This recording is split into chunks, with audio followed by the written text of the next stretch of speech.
Hello all of you.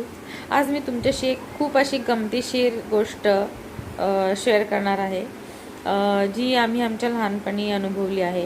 की आम्ही ज्यावेळेस लहान होतो त्यावेळेस म्हणजे जे कोण ताई किंवा दादा असतील त्यांच्यासाठी म्हणजे मुलगा मुलगी बघण्याचा असा कार्यक्रम सुरू असायचा. घरी स्थळ वगैरे यायचे, तर आम्ही पण तिथेच कुठे ना कुठे लुडबुड करत असायचो.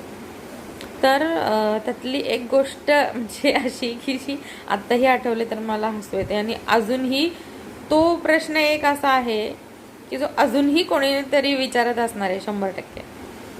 की सपोज आता मीटिंग चालू आहे, मुलगी कशी आहे, काय आवड, काय शिक्षण किती झाले, काय इथपर्यंत ठीक आहे. पण एक तरी व्यक्ती अशी असतेच त्या पाहुण्यांमध्ये की जी विचारते की बरं 10वीला किती टक्के होते. झालं तिथं.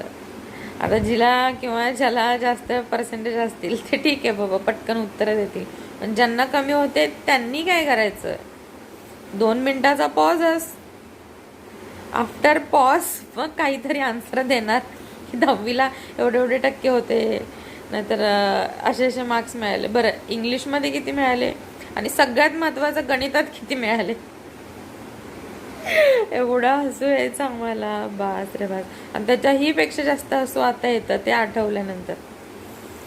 पण मला असं एक सांगा की खरंच काही गरज आहे का 10वीला किती पर्सेंटेज होते विचारण्याची?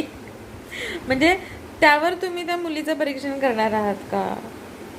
ती कशी आहे, स्वभाव वगैरे कसा काय, एक फर्स्ट लुकमध्ये, फर्स्ट अपियरन्समध्ये आपल्याला लक्षात येतं ना. मग हे बघायचं सोडून बरं 10वीला किती टक्के होते. I don't get it. बरोबर ना?